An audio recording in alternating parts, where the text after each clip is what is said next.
যে মা নিজের সন্তানকে হারিয়েছে, কোল খালি হয়ে গেছে, তার বিচার কে করবে? এই যে ছোট্ট একটা বাচ্চা, এই সোশ্যাল মিডিয়াতে এখন দুদিন ধরে খুব চলছে তার বিষয়ে, যে 12-13 বছরের একটা বাচ্চা, ক্লাস 7-এর একটা বাচ্চা, শুধু নাকি কুরকুরে নিয়েছে বলে তাকে শাস্তি পেতে হয়েছে। আর সেই অপমানটা সে সহ্য করতে পারেনি, তার জন্য তাকে এই পৃথিবী ছেড়ে চলে যেতে হয়েছে। মানুষের আত্মসম্মানটা খুব বেশি। বড় বড় লোকেরা অনেকেই অনেক রকম কাজ করে, তাদের কোনো গ্লানি থাকে না, কিন্তু ছোট ছোট বাচ্চারা কিন্তু খুব সেন্সিটিভ থাকে, আত্মসম্মানটা খুব বেশি থাকে। তার জন্য সে বারবার বলেছে যে মা, তার নোটে লিখে গেছে যে মা, আমি চুরি করিনি। মানে সে কতটা কষ্ট পেয়েছে যে তাকে এতটা অপমান করা হয়েছে। সে যখন দেখা হলো, তার মাথার মধ্যে এটাও আসেনি, ছোট বাচ্চা, তার মাথায় এতটা আসবে কি করে যে তাহলে প্রমাণ দিন, বা কোথাও এমন কোনো প্রমাণ আছে যে আমি চুরি করেছি, তার প্রমাণ দেখান। এত কিছু তার মাথায় আসবে না তো।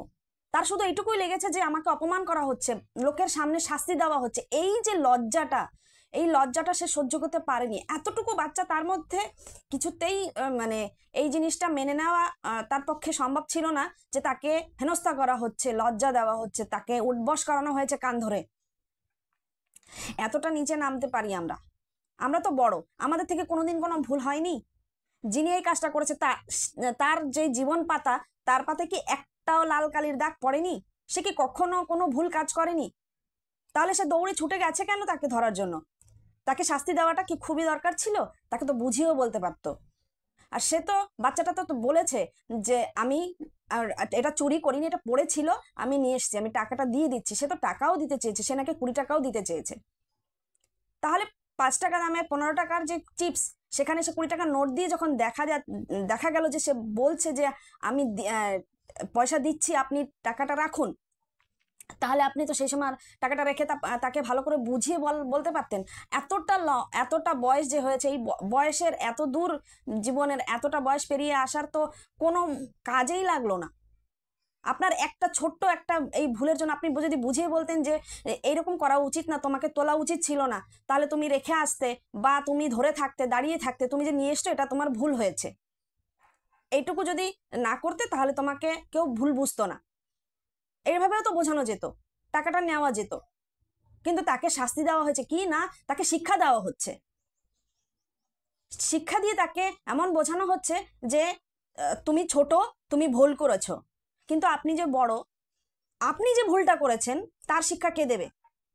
কে বিচার চাইবে? এই যে মাটা কান্না করে অস্থির হয়ে যাচ্ছে, এই সারা জীবনে যে কান্নাটা মানে ধরিয়ে দিয়েছেন, এই কান্নাটার বিচার কে চাইবে? আপনার বিচার কে করবে? আমি এটুকু বুঝি না যে বয়স হয়ে গেলে আমরা কেন বাচ্চা কাচ্চাদের মতো হতে পারি না? আমরা কেন বড় বড় ভাব দেখাই? নিজেদের শেখানোর অনেক রকম, অনেক প্রসেস আছে। ভালোভাবেও শেখানো যায়, আর সেটাকে অন্যভাবে, খারাপভাবেও শেখানো যায়। খারাপভাবে শেখাতে গিয়েই এই ভুল কাজটা বাচ্চাটা করে বসেছে। আর সে লিখে গেছে, মানে তার কতখানি কষ্ট নিয়ে সে এই পৃথিবীটা ছেড়েছে, যে তাকে অপমান করা হয়েছে আর চুরি অপবাদ দেওয়া হয়েছে যে সেটা করেনি। সে বুঝতে পারেনি যে এটা আমি নিয়ে গেলে আমাকে এরকম করে ধরা হবে, বা এটাকে চুরি বলা হবে। সে তো আশেপাশে অনেক সময় দেখেছে, এখানে ওখানে ঘুরে দেখলো। আর বাচ্চার মন ওইভাবে যে নিয়ে এসছে, সে বুঝতেই পারেনি, নিতেই পারে, কিন্তু তারপরে তো সে টাকাটা দিয়ে দিয়েছে। তাহলে টাকাটা নিয়ে তাকে কেন এইভাবে বুঝিয়ে দিলেন না যে হ্যাঁ, এইভাবে যে তুমি নিয়েছো এটা ভুল হয়েছে, তুমি এইভাবে, তোমার নেওয়া উচিত হয়নি, তুমি এইভাবে আর কখনো নেবে না। আমার এই কথাগুলো বলতে বলতে আমার গলাটা, কণ্ঠস্বরটা ভার হয়ে এসছে। আমি একদম সিম্পল ধরনের ভিডিও দিয়ে আমি ব্লগস দিই, কিন্তু এই কথাটা শুনে না আমার ভীষণ কষ্ট হয়েছে।